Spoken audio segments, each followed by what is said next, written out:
Salam əziz və böyük Türk millətim. Salam olsun sizə Mustafa bəy. Salam olsun MGTV izləyicilərimizə və bütün xalqımıza. Demək, bu günləri mənim bu çəkmək istədiyim video. Öncəki videoda mən qısa vermişdim. O bəzi araşdırmaları deyə bilmədim. Bu İmam Hüseyin və Şəhrubani haqqında.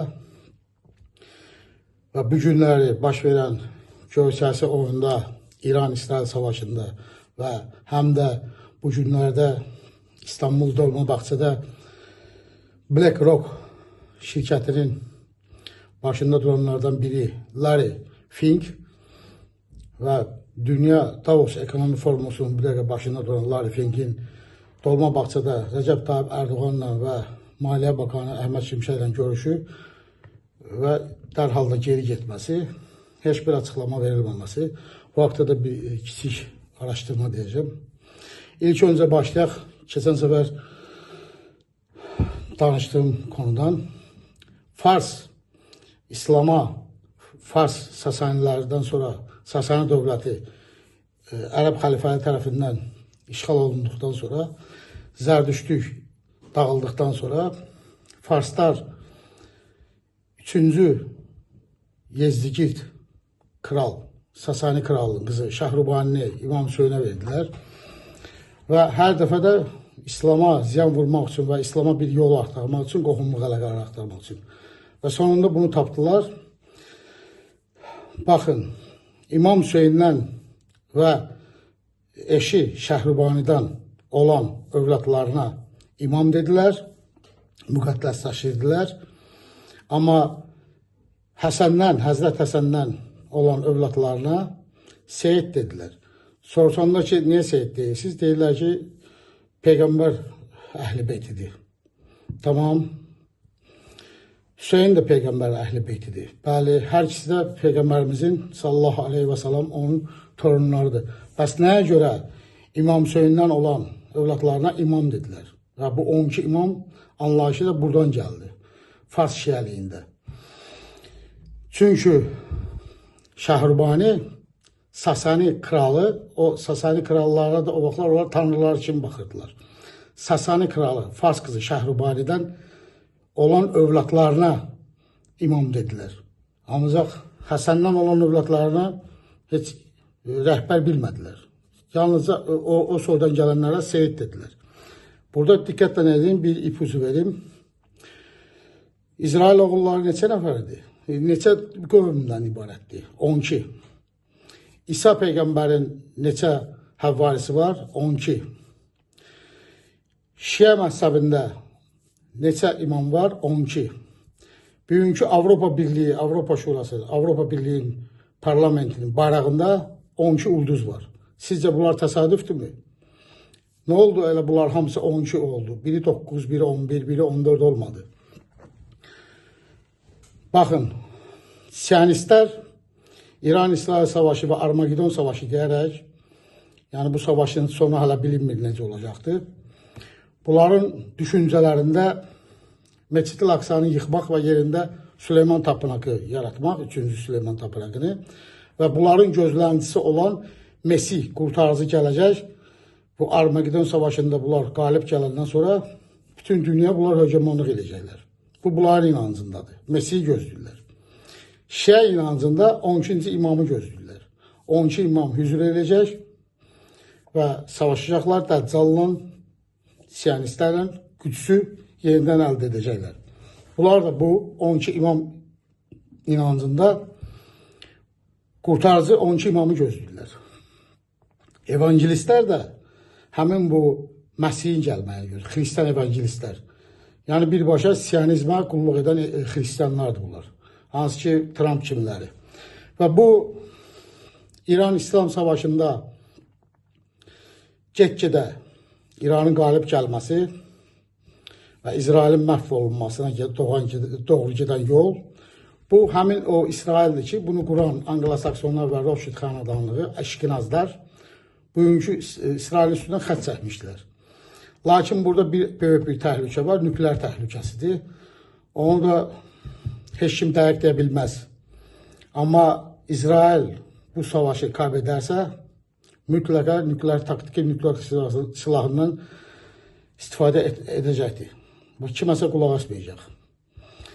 Hürmüz boğazının bağlanması artıq dünya ekonomikasında gedişatları dəyişir. Petrolun qiymətləri qalxması, bu gün sabahda bütün gübrə istehsalı və digər qida istehsaları hamısının yenidən qalxması baş verəcəkdir. Ərəb yarımadasında çox fəlakətli günlər gözləyir. Ancaq bu günləri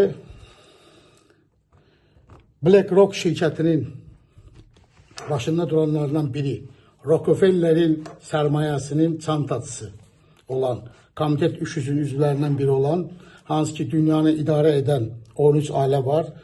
Rockefeller, Rothschild, DuPont, Astori, Wolfsburglar və digər ailələr var ki, və Avropa qara aristokratiya ailələri. Bunlar, bu Komitet 300 və bu Larry Fink kimiləri, bunların çantasılarıdır. Hətta Dünya Birləşmiş Millətlər Örgütünün təşkilatını quranlar da bunlardır. Dünya Sahə Təşkilatını quranlar da bunlardır. Bu günləri Davos'un, ekonomi Davos'un öncəki başında duran Alman kökənli Schwabs artıq oradan Davos'un yaradıcısıydı. Davos'un Dünya Ekonomi Forumunun başında duranı götürdükten sonra bu Larry Fink'i koydular. Larry Fink, üzr istəyirəm, Larry Fink'i koydular. Larry Fink'in birdən-birə bu İran-İsrail savaşının bu qızğın vaxtında Amerikanların da savaşı kaybettiği ucuzluqları vaxtında, hansı ki bunlar kimdir, bu Larry Fink? Bunlar komandası Trump'ı İran-İsrail savaşından zorlayanlardır.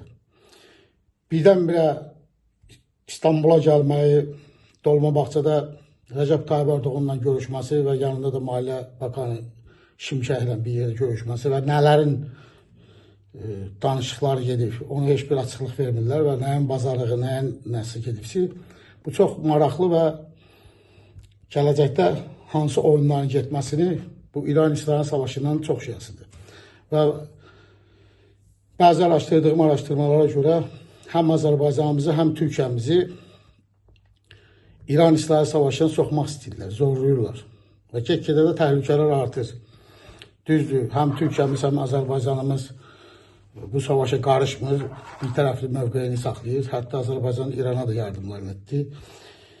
Türkiyəmiz də bu barədə çox ağıllı diplomatik hərəkətlər edir. Ancaq bunların savaşı kaybetməsi, Amerikanın ordusunun məhv olması, İsrailin darmadağın olması, nükleer santrallarının bir bölgesine İran füzelerinin saldırılması, bu füzeler hara dəymişdi? Binalara dəymişdi. Əgər orada bu füzeler Diamond İsrailin nükleer santralına, atom elektrik stansiyasında generatora dəysəydi, o generator ki orada soyuducu işine baxır. Yani nükleerin suyunu soyutmaq vəziyyətində saxlayır, tarazlaşdırandır. Əgər o generator dağlardısa, çox bir kısa müddət ərzində o su isinərək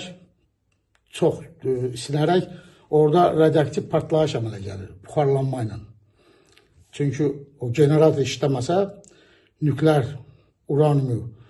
üretilmiş uranyumu qızdırıcı, soyuducu olan su artıq qızmağa başlayır və o da böyük bir partlayış əmələ gətirir.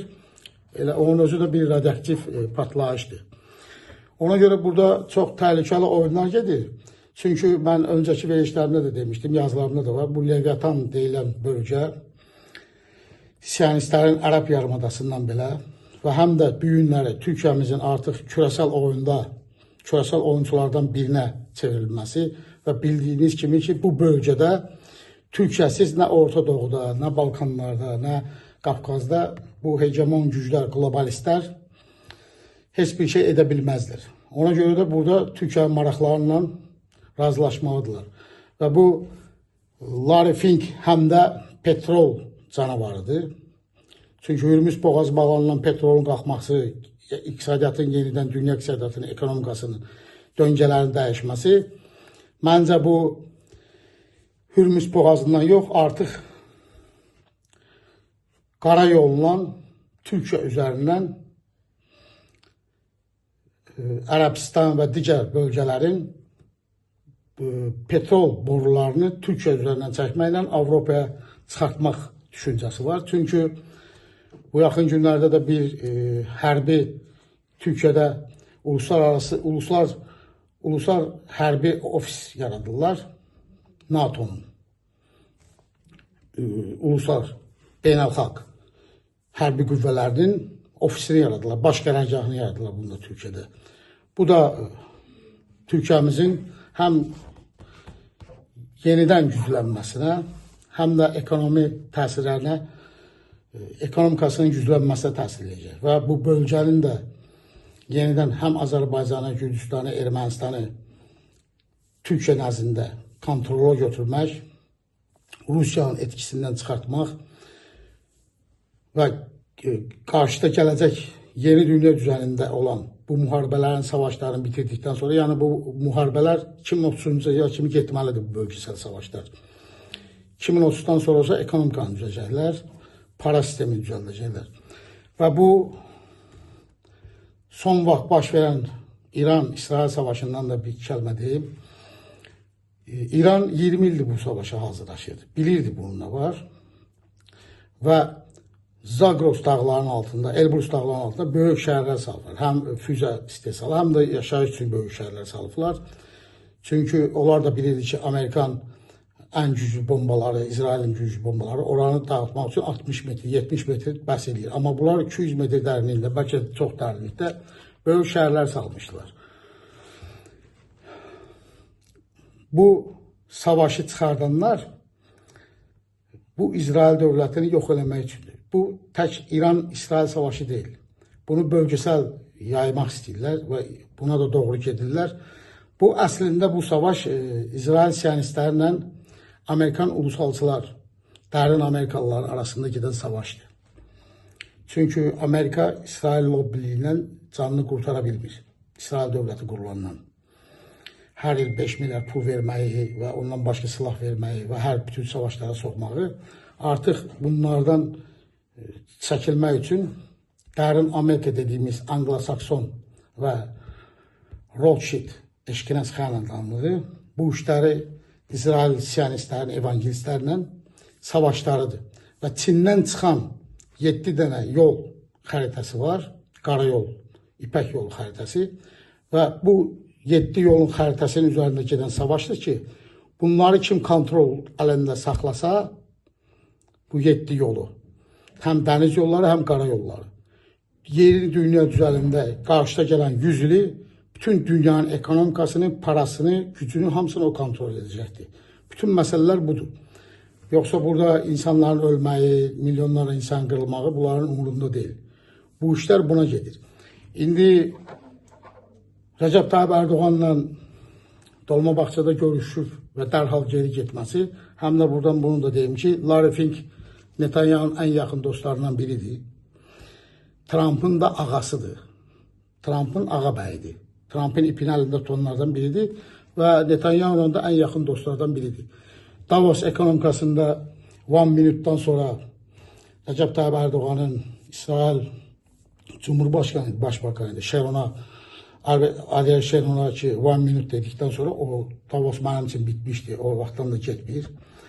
Və yenidən bunların həm Davos'un böyüyü, həm dünya sərmayəsinin, parasının, baronların çantacısı gələrək nə mesajlar gətirdi, nələri təklif elədi, nələri istədi, onu gələcək göstərəcəkdir inşallah. Hələ ki bu barədə heç bir bilgimiz yoxdur. Və bəzi dövlətdə bilgilər var ki, onu bizlər bilə bilmirik. Başqa yerlərdən də tapmaq olmur. Bu bilgiləri də dövlətin üst qatında olanlar bilir. Amma qarşıda gələn gedişat bu savaşı bölgəyə yaymaq istəyən çox güclər var. Bunlardan biri də Rusiyadır, biləsiniz. Rusiyaya xeyrinədir ki, bu İran-İsrail savaşı, Amerikan savaşı uzansın. Amma Çinin xeyrinə deyil. Çin dayandırmaq istəyir. Çünki Çinin ekonomikası məhv olur. Amma Rusiyaya xeyirdir. Həm petrolun qiyməti qalxır, həm də Amerika İran bataqlığında batır. Buna da Ukrayna savaşında üstünlük əmələ gəlir. Ona görə burada bir qarışıq, çox bir geosiyasi düyün əmələ gəlibdir. İnşallah qarşıdakı vaxtlarda, zamanda bu gedişatlar üzünü göstərəcəkdir. Əziz millətim, böyük xalqım, şərəfli xalqım, türk millətim. Heç vaxt ruhdan düşmək lazım deyil. Onsuz da bunların yeni dünya üzərində nə etsələr də, Türk dövlətlərini, bugünkü Türk dövlətlərini və ona da digər Türk dövlətlərini, bağımsız olmayan Türkləri də qoşaraq, Çinlə Rusiya arasında böyük bir Turan Türkistanı quracaqlar. Bunu da Anglo-Saksonlar istəyir. Bunu Ruslar da istəyir ki, Çinlə ikisinin arasında bu Türk qüvvəsi olsun. Rusiyanın dövlət kimi qalması üçün. Hətta ola bilər Rusiya da bu işə gələcəkdə qarışa bilər. Amma Koreya və Yaponiya bu təklifi qəbul edib Türk dövlətlər, təşkilatlar girəcəkdir. Üyə olacaqlardır. Ona görə bu petrol savaşları, qarayol savaşları, dəniz savaşları bu 2030'a kimi sürür. Ancaq təhlükəli bir şey var. Nükleer bomba təhlükəsi, nükleer silah təhlükəsi. Buna kimsə garantiya verilmir. Çünki bəzi Pentagonun yarbayların açıqlamalarında, əməkləmə açıqlamalarında onlar çox şeylər bilirlər. Araşdırmalarında onların İsrailin nükleer silah saldırısına hazırlaşırdıqlarını deyirlər. Çünki onlar bilir ki, İran böyükdür. Orada bir dənə nükleer silahsından silah atmaqla, nükleer bomba atmaqla, füze atmaqla heç nə eləməyəcək. Aşağısı bir 4-5 dənə atmalıdır. Amma İran da bir dənə nükleer silah ya balistik silahla İsrail'e saldırsa, İsrail bir dənəsindən yoxa çıxacaqdır. Burada bu qaşqın, köşkün öncədən dediyim kimi bu dalğaların əmələ gəlməsi, insanların, xalqların, millətlərin bir-birinə qarışması, su qıtlığı, qida qıtlığı və bir çox işlərin qarışması bu bölgəni xaosa sürükləyə bilər. İndi bunu inşallah qarşıdakı zamanlarda zaman özü göstərəcəkdir. Və kimsə buradan İran-İsrail savaşı nə ilə bitəcək, İran qalib gələcək, İsrail qalib gələcək, bunu kimsə dəqiqləyə bilməz.